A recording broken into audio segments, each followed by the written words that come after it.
Bienvenidos. Este es el día número 134. Estamos leyendo toda la Sagrada Escritura en 365 días.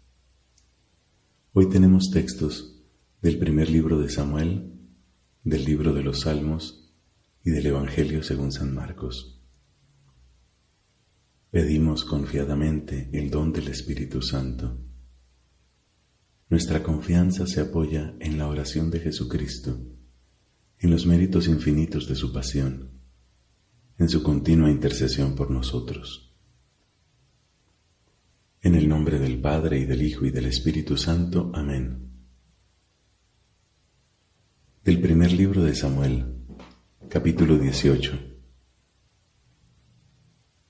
Apenas David terminó de hablar con Saúl, Jonatán se encariñó con él y llegó a quererlo como a sí mismo.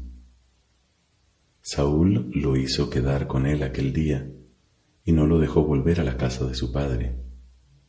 Y Jonatán hizo un pacto con David porque lo amaba como a sí mismo. Él se despojó del manto que llevaba puesto y se lo dio a David, y lo mismo hizo con su indumentaria y hasta con su espada, su arco y su cinturón. Siempre que salía de campaña enviado por Saúl, David tenía éxito. Entonces Saúl lo puso al frente de sus hombres de guerra. David era bien visto por todo el pueblo y también por los servidores de Saúl. A su regreso, después que David derrotó al filisteo, las mujeres de todas las ciudades de Israel salían a recibir al rey Saúl cantando y bailando al son jubiloso de tamboriles y triángulos.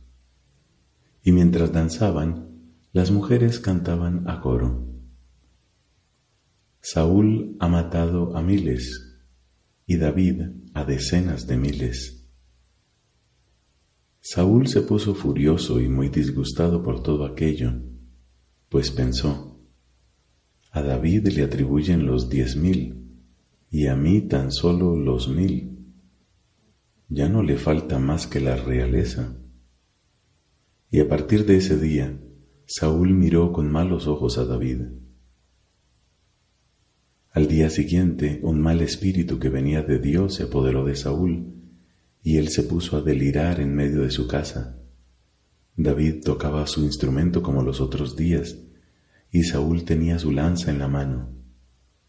De pronto Saúl empuñó la lanza pensando: voy a clavar a David contra la pared.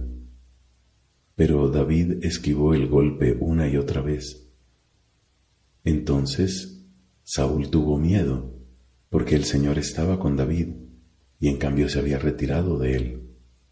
Por eso lo apartó de su lado, constituyéndolo jefe de 1,000,000 de hombres.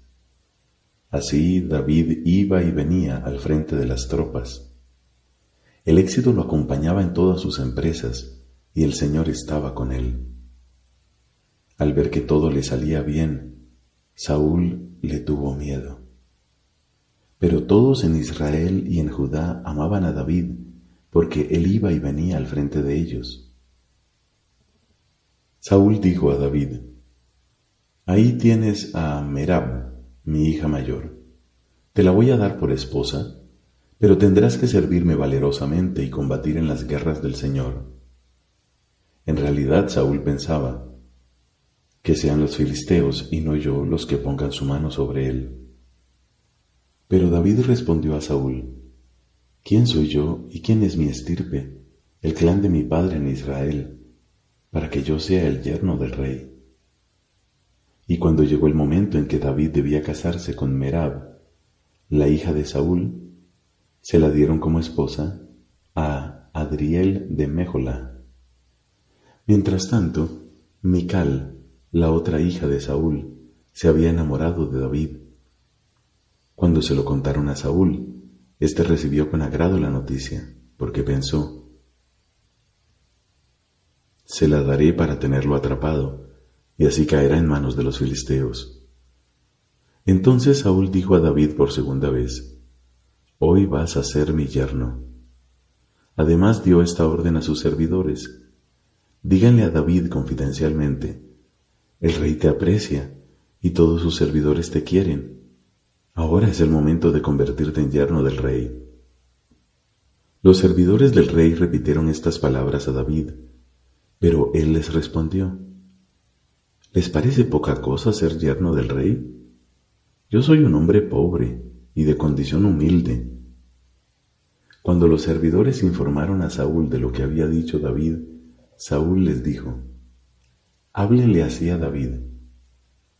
Como único precio a cambio de su hija, el rey quiere 100 prepucios de filisteos para vengarse de sus enemigos. De esta manera, Saúl pensaba lograr que David cayera en manos de los filisteos. Los servidores comunicaron estas palabras a David, y a él le agradó la idea de convertirse en yerno del rey. Antes que se cumpliera el plazo fijado, David partió con sus hombres y mató a 200 filisteos. Luego trajo los prepucios y presentó ante el rey el número completo para poder ser su yerno. Entonces Saúl le dio como esposa a su hija Mical. Saúl, al ver esto, comprendió que el Señor estaba con David y que su hija Mical lo amaba. Por eso creció el miedo que le tenía a David y fue su enemigo toda la vida. Los jefes de los filisteos solían hacer incursiones y cada vez que salían, David tenía más éxito que todos los servidores de Saúl. Así, su nombre se hizo célebre.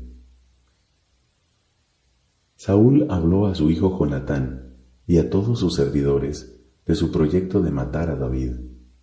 Pero Jonatán, hijo de Saúl, quería mucho a David y lo puso sobre aviso diciéndole: Mi padre intenta matarte. Ten mucho cuidado mañana por la mañana. Retírate a un lugar oculto y no te dejes ver. Yo saldré y me quedaré junto con mi padre en el campo donde tú estés. Le hablaré de ti y veré qué pasa y te lo comunicaré. Jonatán habló a su padre Saúl en favor de David y le dijo: Que el rey no peque contra su servidor David, ya que él no ha pecado contra ti. Al contrario, sus acciones te reportan grandes beneficios. Él se jugó la vida cuando derrotó al filisteo, y el Señor dio una gran victoria a todo Israel. Si tanto te alegraste al verlo, ¿por qué vas a pecar con sangre inocente, matando a David sin motivo? Saúl hizo caso a Jonatán y pronunció este juramento: Por la vida del Señor no morirá. Jonatán llamó a David y lo puso al tanto de todo. Luego lo llevó a la presencia de Saúl, y David quedó a su servicio como antes. Al reanudarse la guerra, David salió a combatir contra los filisteos. Les infligió una gran derrota y ellos huyeron ante él. Entonces, un mal espíritu del Señor se apoderó de Saúl. Mientras él estaba sentado en su casa con la lanza en la mano y David tocaba su instrumento, Saúl trató de clavarlo contra la pared con la lanza, pero David esquivó el golpe de Saúl y la lanza se clavó en la pared. Enseguida, David huyó y se puso a salvo. Aquella misma noche, Saúl envió unos emisarios a la casa de David para vigilarlo y darle muerte a la mañana. Pero Mical, su esposa, le advirtió: Si no salvas tu vida esta noche, mañana estarás muerto. Mical ayudó a David a bajar por la ventana, y él huyó para ponerse a salvo. Luego Mical tomó el ídolo familiar y lo colocó sobre la cama. Puso en la cabecera un cuero de cabra y lo cubrió con una manta. Saúl envió emisarios para que detuvieran a David, pero Mical les dijo: Está enfermo. Saúl los mandó de nuevo a ver a David con esta orden: Tráiganmelo, con cama y todo, para que yo lo mate. Pero cuando los emisarios entraron, no encontraron en la cama más que el ídolo con el cuero de cabra en la cabecera. Saúl dijo a Mical: ¿Qué manera de engañarme es esta? Has dejado escapar a mi enemigo. Mical le respondió: Él me dijo: o me dejas partir o te mato. Una vez que huyó y se puso a salvo, David se presentó a Samuel en Ramá y le contó todo lo que le había hecho Saúl. Luego él y Samuel fueron a alojarse en Naiot. Cuando informaron a Saúl de que David estaba en Naiot, en Ramá, aquél envió emisarios para que detuvieran a David. Ellos vieron a la comunidad de profetas con Samuel a la cabeza en estado de trance profético. Entonces el Espíritu del Señor invadió a los emisarios de Saúl y también ellos entraron en trance. Al enterarse de esto, Saúl envió otros emisarios, pero también ellos entraron en trance. Por tercera vez Saúl volvió a enviar emisarios y también ellos entraron en trance. Entonces fue él personalmente a Ramá. Al llegar a la gran cisterna que está en Secú, Saúl preguntó: ¿Dónde están Samuel y David? Están en Naiot, cerca de Ramá, le respondieron. De allí se dirigió a Naiot en Ramá, y el Espíritu del Señor se apoderó de él, de manera que fue caminando en estado de trance hasta Naiot en Ramá. También él se despojó de su ropa y estuvo en trance delante de Samuel. Luego cayó rendido y estuvo desnudo todo aquel día y aquella noche. Por eso se puede decir: también Saúl está entre los profetas. Palabra de Dios. Te alabamos, Señor. Salmo número 125. Canto de peregrinación. Los que confían en el Señor son como el monte Sión que permanece inconmovible para siempre. Jerusalén está rodeada de montañas, así rodea el Señor a su pueblo, desde ahora y para siempre. No permanecerá el cetro de los malvados sobre la herencia de los justos, no sea que también los justos inclinen sus manos a la maldad. Colma de bienes, Señor, a los buenos y a los rectos de corazón. Que el Señor haga ir con los malvados a los que se desvían por caminos tortuosos. Paz a Israel. Padre, te da gloria a tu Hijo en el Espíritu Santo, como era en el principio, ahora y siempre, por los siglos de los siglos. Amén. Del Evangelio según San Marcos, capítulo 8, versículos del 22 al 38. Cuando llegaron a Betsaida, le trajeron a un ciego y le rogaban que lo tocara. Él tomó al ciego de la mano y lo condujo a las afueras del pueblo. Después de ponerle saliva en los ojos e imponerle las manos, Jesús le preguntó: ¿ves algo? El ciego, que comenzaba a ver, le respondió: veo hombres como si fueran árboles que caminan. Jesús le puso nuevamente las manos sobre los ojos y el hombre recuperó la vista. Así quedó curado y veía todo con claridad. Jesús lo mandó a su casa diciéndole: ni siquiera entres en el pueblo.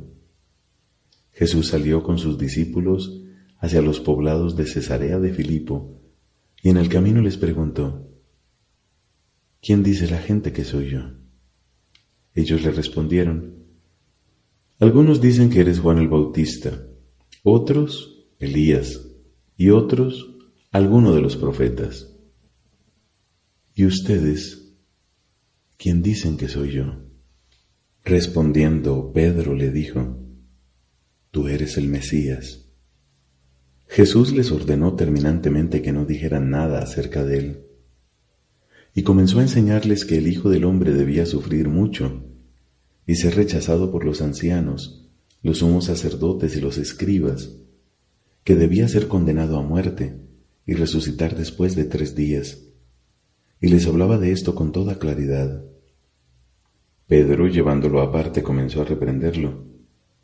Pero Jesús, dándose vuelta y mirando a sus discípulos, lo reprendió diciendo: retírate, ve detrás de mí, Satanás, porque tus pensamientos no son los de Dios, sino los de los hombres. Entonces Jesús, llamando a la multitud, junto con sus discípulos, les dijo: El que quiera venir detrás de mí, que renuncie a sí mismo, que cargue con su cruz y me siga. Porque el que quiera salvar su vida la perderá, y el que pierda su vida por mí y por la buena noticia, la salvará. ¿De qué le servirá al hombre ganar el mundo entero si pierde su vida? ¿Y qué podrá dar el hombre a cambio de su vida? Porque si alguien se avergüenza de mí y de mis palabras en esta generación adúltera y pecadora, también el Hijo del Hombre se avergonzará de él cuando venga en la gloria de su Padre con sus santos ángeles. Palabra del Señor. Gloria a ti, Señor Jesús.